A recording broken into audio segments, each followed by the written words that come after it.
According to some sources, the Prince of Qatar, Sheikh Tamim bin Hamad Al Thani, is worth $2 billion. Doha, Qatar is home to his beautiful house where he lives with his wives and children.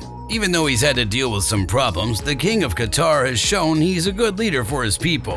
When you compare him to other rich people around the world, he's the loser among billionaires, even though he has a lot of money.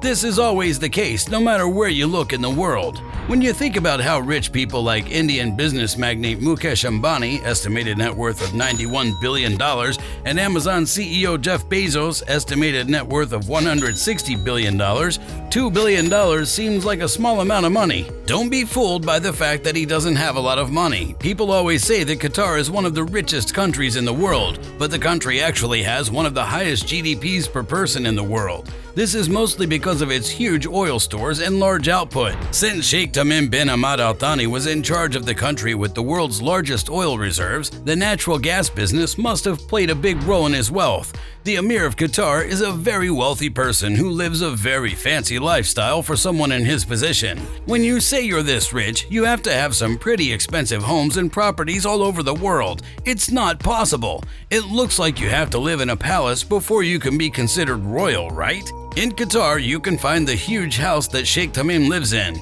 Besides that, he also owns a huge farm in Oman. His home, Arab Al Gingla Yard, is said to have cost him 100 million euros and was bought through a real estate company run by his Qatari business partner, Abdul Hadi Mana Al Hazri. But that's not the end of it. The billionaire owns a lot of properties in many countries, including Qatar. He also has interests in businesses. It's said that Sheikh Tamim paid $112.9 million for the house he owns in Erbil, which is in Istanbul, Turkey. He is the owner of the house. Abdul Hadi Mana Al Hazri Real Estate Corporation, an investor from Qatar, was given the job of running the project for the King of Qatar. In addition, the business made a profit of $49.9 million when it sold a building in Florida, USA. The Empire State Building in New York and the Shard skyscraper in London are among the buildings that the Al Thani family seems to own. They also own the Olympic Village, Harrods, and other buildings. That same year, he paid £150 million for a large piece of land in London that is on Cromwell Terrace and next to Regent Park. In fact, it's said that the prince is a serious real estate investor who's always on the lookout for the next big house to buy and make his own. He's very interested in English real estate and is famous for buying famous sites in the UK and making them his own homes. One could say that if you have enough money, the world, or in this case, Britain, is your backyard. A lot of money was also put into funds that owned property in Turkey and Morocco. One of these funds owned a brand new high-end apartment block in Istanbul, Turkey, with a view of the Bosphorus Strait. Istanbul is the center of business in Turkey. In the United States and Turkey, more investment real estate was made up of homes. In Malaysia, Morocco, and Panama, on the other hand, most investment real estate was made up of huge commercial buildings in central places, like shopping malls. The Emir of Qatar is thought to have put a total of $210 million into a number of solo Martell funds. These funds own property in the United States, India, Morocco, Malaysia, Panama, and Turkey, among other places. To help people who might not know, Solo Martell is the internet investment fund that puts the most money into real estate. You don't have to feel bad about not knowing this, but most of us only own the homes we planned and built ourselves. Things that are valuable to you personally can always be more important than money worth hundreds of millions or even billions of dollars, right?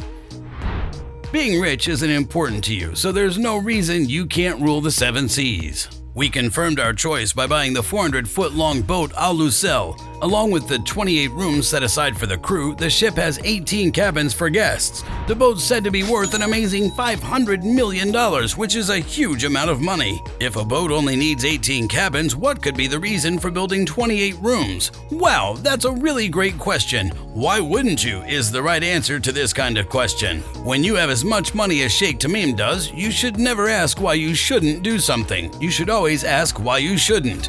Now that we've seen all of the prince's homes, let's go outside and check out some of his boats. Anyone who knows what happened with Sky and his private jets? The royal family needs their own fleet of private planes because they move so much. Should you really expect them to sit down while they wait in queue for tickets like the rest of us? Of course not at all. There's one Boeing 747 in the royal family of Qatar's big fleet of private aircraft. There are also many Airbus A320 and A340 planes in the fleet. Qatari Emiri Flight is in charge of the plane. Not only that, but these aeroplanes are also not your average ones. They are fully functional Boeing 747 BBJs, and to give you an idea of how huge they are, let's just say they are huge. They have enough space for full meetings, and you can also use them to relax on the road after a long day of flying around in your house-sized jet. This is because they not only have enough space, the Emir is a bit of an adrenaline junkie, as if all the money that is talked about earlier in the video wasn't enough to make you want to give in to your urges for a high. He has every kind of fancy car you can think of, from the luxurious interior of a Rolls-Royce to the thrilling speed of a Lamborghini. The person who said that money can't buy happiness was totally wrong. The prince also has investments in British Airways, Barclays Bank, and Volkswagen. Altogether, these investments are worth a total of $335 billion US. People around the world know that Arabs are very kind and helpful when it comes to giving gifts and money to good causes.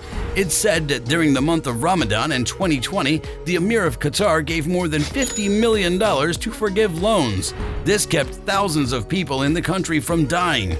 A lot of people on social media were quick to call it an act of kindness.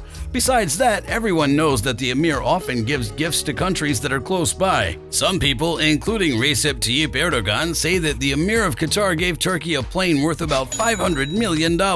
When the intimidating 747-8i, which was called the world's biggest and most expensive private jet, came out, sales of the plane started.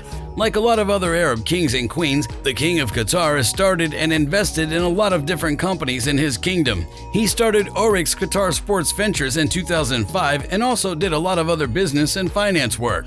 Paris Saint-Germain FC, which is thought to be one of the best football teams in France, is owned by the shareholder company.